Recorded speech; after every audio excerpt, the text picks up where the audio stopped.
RP, what's that? It stands for Received Pronunciation. Received pronunciation. And you, my friend, if you're learning English, British English, then this is the English that you are no doubt being taught.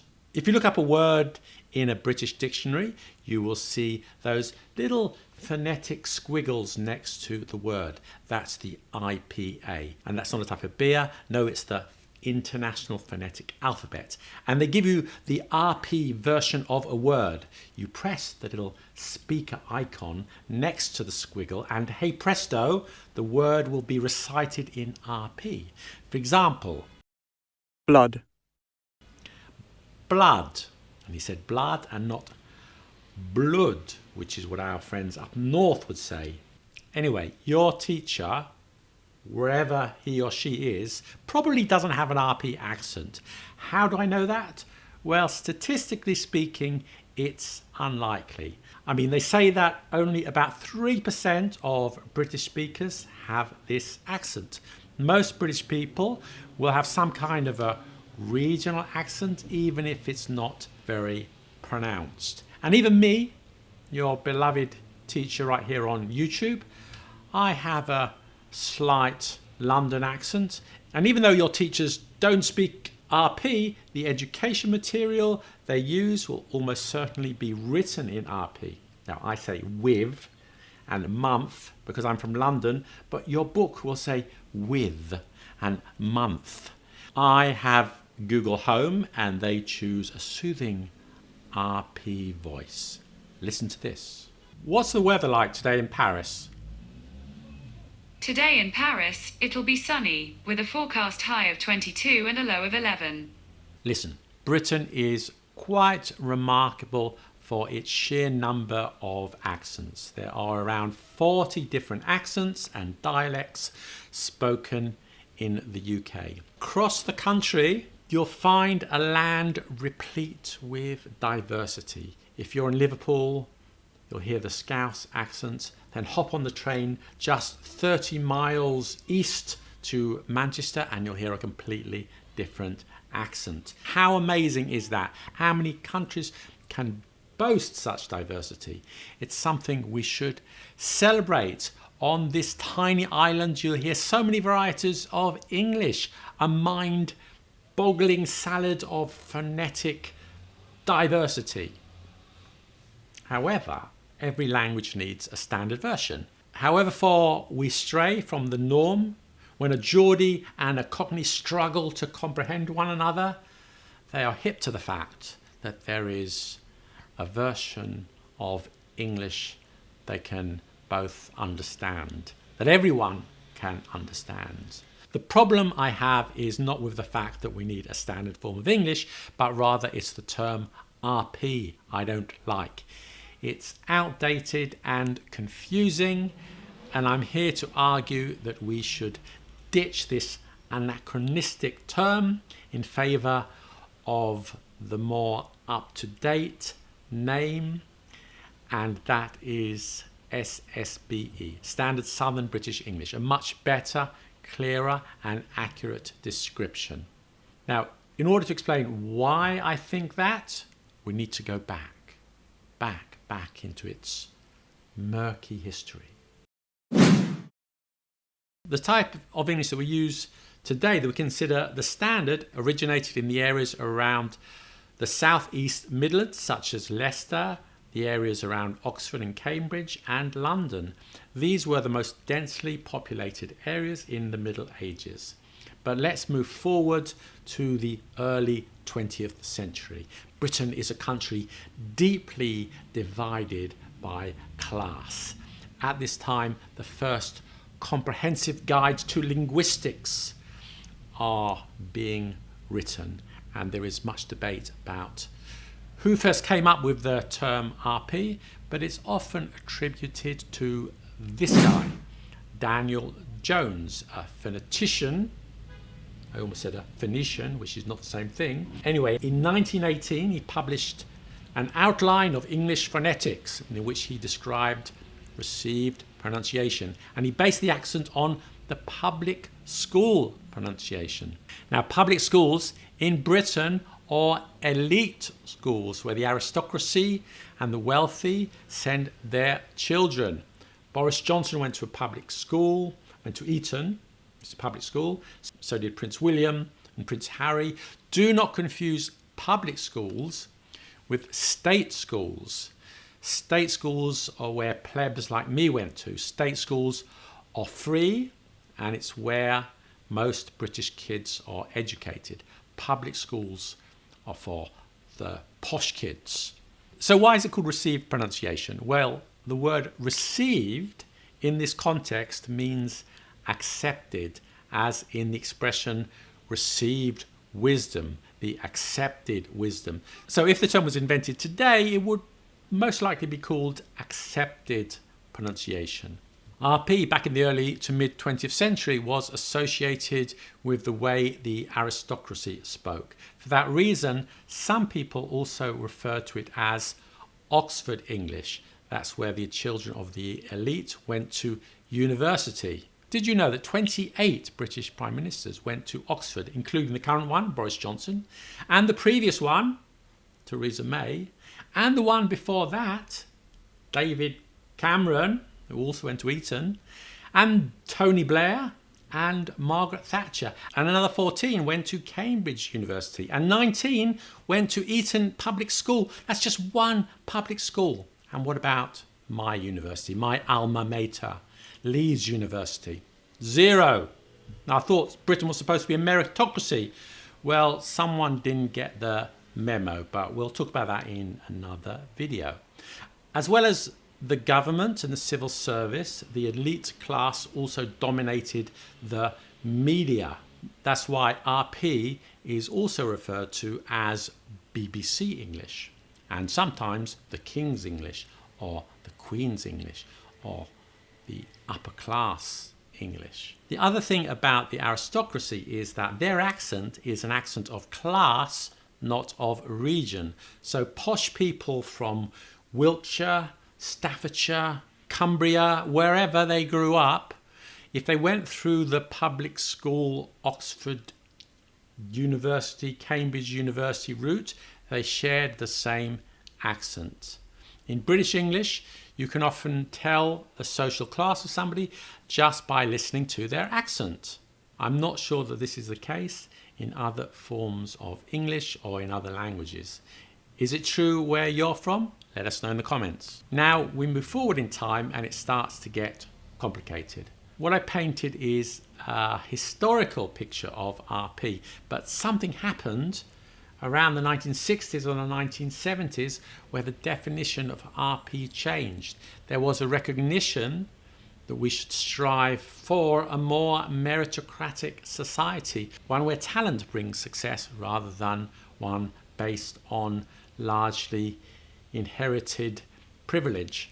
How meritocratic Britain is up for debate, but what's clear is that we see it becoming more commonplace to find people with regional accents taking good jobs. Whereas before, if you wanted to move up to get an elite job, you would probably lose or at least reduce your regional accent. But at some point, the stigma of a local accent disappeared. This change is perhaps most evident in the media, where nowadays, if you switch on the BBC, you'll find a multitude of regional accents from the four corners of the United Kingdom. So much so that the term BBC English doesn't make any sense anymore. Long gone are the days when the BBC evening news was presented exclusively by white, male, Oxbridge educated toff. At some point, the definition of RP shifted. At some point, the educational material and the dictionaries started using the middle class accent as its standard. So this became the new RP. Check out the phonetic script of words in a modern dictionary and it reflects the middle class English and not the Oxford English, the posh English of yesteryear. The old version of RP and even changed its name. Now you'll hear it called the posh accent or the public school accent. So RP has become a different thing. Boris Johnson doesn't speak RP. The Queen doesn't speak RP. Hugh Grant doesn't speak RP. Dame Judi Dench doesn't speak RP. Don't believe me? Let me show you. Let's look at the word me. I say me, and the dictionaries say me. But a posh person might say mare. I say might because even within posh English there are different versions. Listen to how Hugh Grant and Judi Dench say it. I realised it was quite a big break for me. And afterwards he'd left in his costume, Ken, so he never got the notes from me. Just for comparison, how do Jude Law and Emma Watson say me? And it's working out great for me. Yeah. Spontaneous, just burst into tears. It was such an emotional moment for me, I can't tell you. Not the same accent, is it? Listen to how Hugh Grant and Judi Dench pronounce adverbs ending in ly. Hugh Grant says crazily. Listen to the le sound. So I practiced everything crazily. Pronounce the word crazily. That's pronounced crazily. Judi Dench says wonderfully, but the dictionary says wonderfully. And Ken has caught the kind of essence of it so wonderfully, I think. Pronounce the word wonderfully. That's pronounced wonderfully. Wonderfully. I say wonderfully. She says wonderfully. She says 4 syllables. I say 3 syllables. How does Emma Watson pronounce the ly adverb?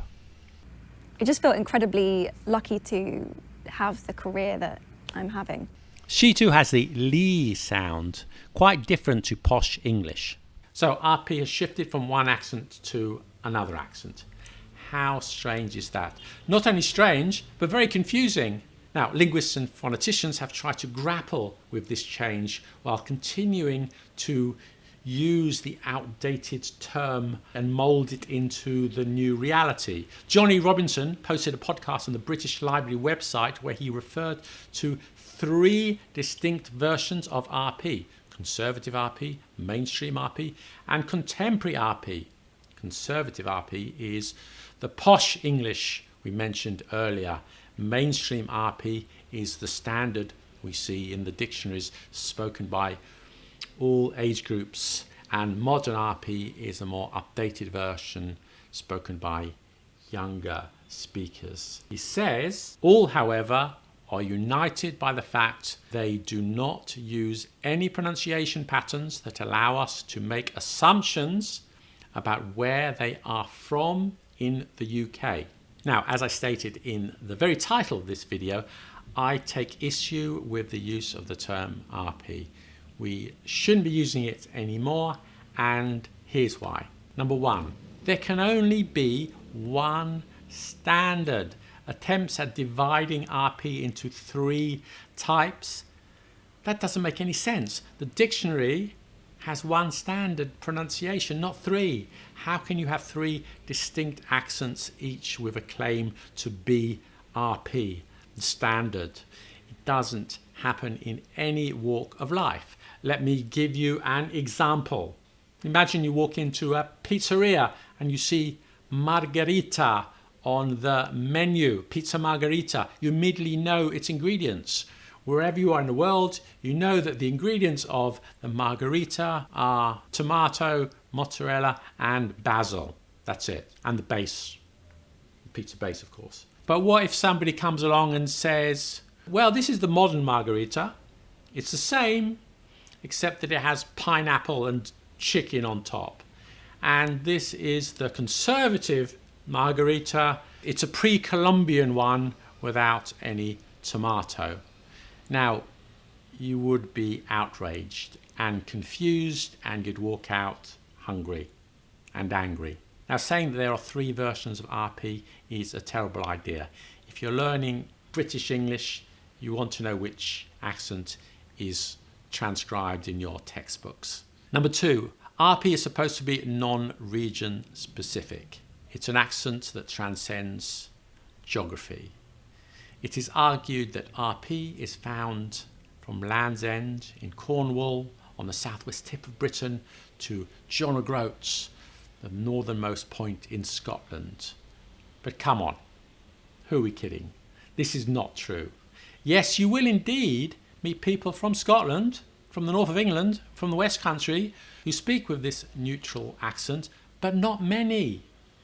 If you go to Leeds or Newcastle, you are unlikely to meet a local who speaks RP. The original RP, the posh English, as we called it, was acquired at the public schools and the elite universities, and so its speakers could have come from any part of the country or even abroad.